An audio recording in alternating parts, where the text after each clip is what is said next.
my trusty Bjorn here in Sondor, and they're going to help me answer some questions tonight.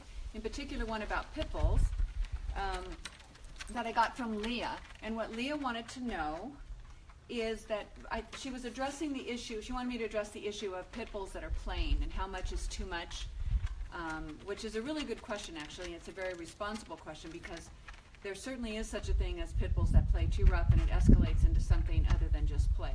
So if you stop and think about it, when dogs play, they're actually, they play in a mock fighting style, right? So when pit bulls are playing, they're acting like they're any dog. It doesn't matter if it's a pit bull or, trust me on this, any breed, any dog plays the same way. They all play as if they're fighting, but the intent is only to play and not go that far, not go any further, right?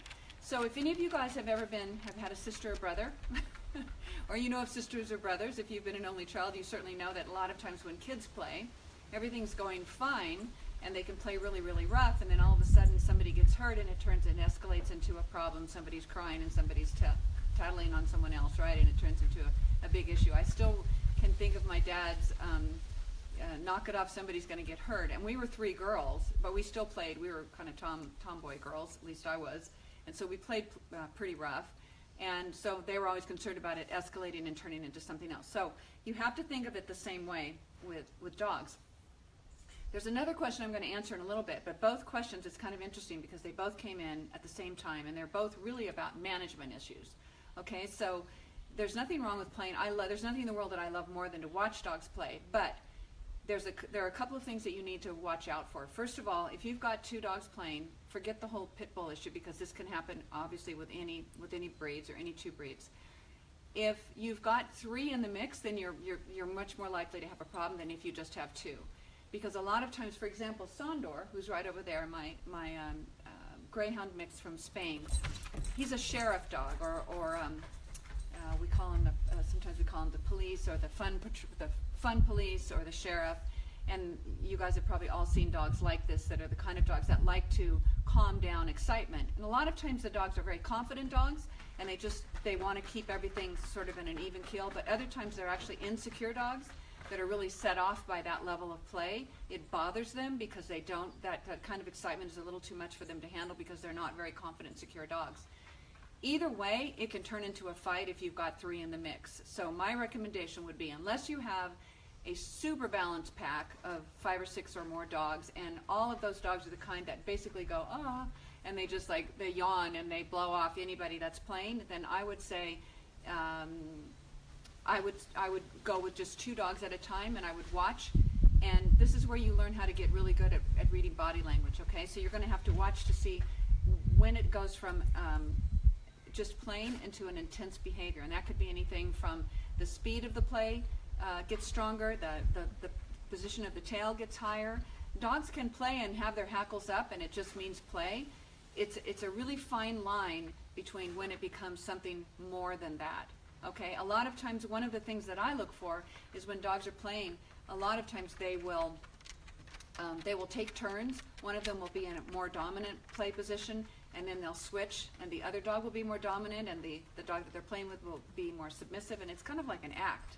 I mean, really, that's sort of what play is all about. It's acting. It's not taking it to the next level.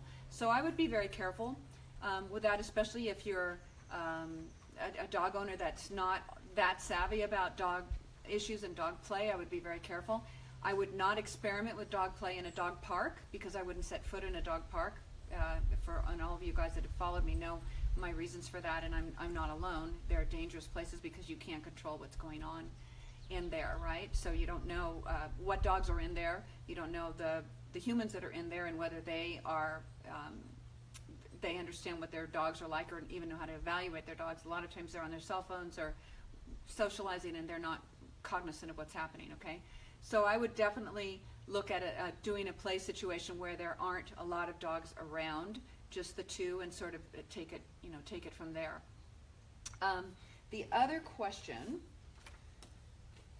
oh no, let me finish this though. There's one more thing that I wanted to say about dogs playing, okay? One of the things that you can do to slow down play is using good old-fashioned spatial pressure. So if 2 dogs are playing, especially if you've used spatial pressure to train your dogs on just your everyday sort of issues, like doing place work, getting a dog to back up from a threshold, crate by moving in and using the gate with spatial pressure. If you've conditioned the dog to spatial pressure, then it takes very little spatial pressure to move into two dogs. They will actually see you out of the corner of their eye, out of their peripheral vision, and they will slow down and back up. So my Lucy is my youngest dog. She's my little Husky Shepherd mix. She is so tuned into me and my spatial pressure, and she's only like maybe 10 or 11 months old now, but she will see me coming from a distance if she's playing, because she likes to play rough and tumble. She'll see me coming from across the yard, and she will not only move away from the other dog, but she'll move away, lay down, and look away from me. It's amazing. It's very calm. It's not like she's afraid or intimidated by me at all. She'll calm down, and as soon as she's calm, I move away, and then she may either go back into play or do some other alternative activity. But that's going to be one of your best tools to manage play, and make sure that you do it in the early stages. You're not going to be able to use spatial pressure if you've got a full-on battle that's gone from play into a fight, okay? So use it early on, slow it down. If you find that you're having to tell the dogs over and over and over again to knock it off, to slow down, just separate them and put one up or put both up. I mean, at that point, you just have to do things incrementally. You don't have to be a hero the first day and figure it all out, because even the best of trainers can make a mistake and not read a sign or a signal, and all of a sudden they have a fight on their hands, okay? So that's enough of that. The next question was from Peter, and what Peter wanted to know is he has a 14-week-old puppy, and he didn't call it this, but I'm going to call it this. He was sort of referring to the puppy as being sort of chaotic in their behavior, maybe some sort of obsessive-compulsive behavior, picking up sticks off the ground and not having a lot of focus. Those were my words, not his, the compulsive behavior or obsessive behavior. But that's really puppy behavior. That's a 14-week-old puppy. So once again, the same way that we talked about how to deal with heavy-duty play, you're dealing with management. In a lot of respects, dogs are sort of perpetual children, right? Even if they're 15 years old, they still depend on us as an animal that's been domesticated to come into our world. They still depend on us to tell them how it's going to be, okay? So it's incumbent on us to decide what a 14-week-old puppy should be doing and not doing. So first of all, they need more rest than an adult dog. They need more crate time than an adult dog, right? Just the same way that you would use a bassinet or a crib for a child, or even a playpen for a child, or a play. I've seen my friends that have babies that have little playpen areas where they can't get in trouble. You remember that these are just children. They're babies. They're canine babies. So they have to be managed. They have to be supervised.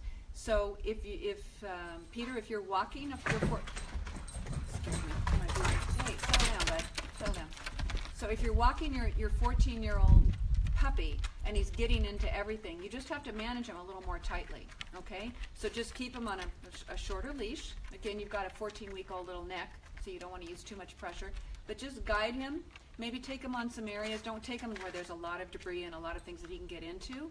But it's just going to be a matter of, every time you take him out, he's going to learn a little bit more. At that age, they learn so quickly, but they also have very short attention spans. So just basically tell them by a tiny, they're so easy to control at that stage, but that is when you're going to make that imprint on your dog. Don't let him pick up things and do the things that you don't want him to do without showing him what he should do instead. That's huge. Peter, you can do place work with a 14-year-old puppy, no problem. Puppies should start learning that even at an earlier age than that. I've taught 8, 9-week-old puppies how to go to their place and stay there for short periods of time. I don't ask for massive amounts of duration, because this is a 14-year-old puppy and they don't want to do it. They can't do it, and it's not fair. So they're babies. They don't have a big attention span. Okay? All right, big head. So I hope I've addressed enough of I hope that kind of gives you an idea, Peter, of what you need to be doing. It's just both you and Leah, whether it's dogs playing or puppies that get into everything, it's a management issue. I always tell myself no matter what, I'm always smarter than my dog, all right? So I'm always going to know how to deal with something better than my dog is. Does that make sense? Okay. All right, guys. Talk to you soon. Bye-bye.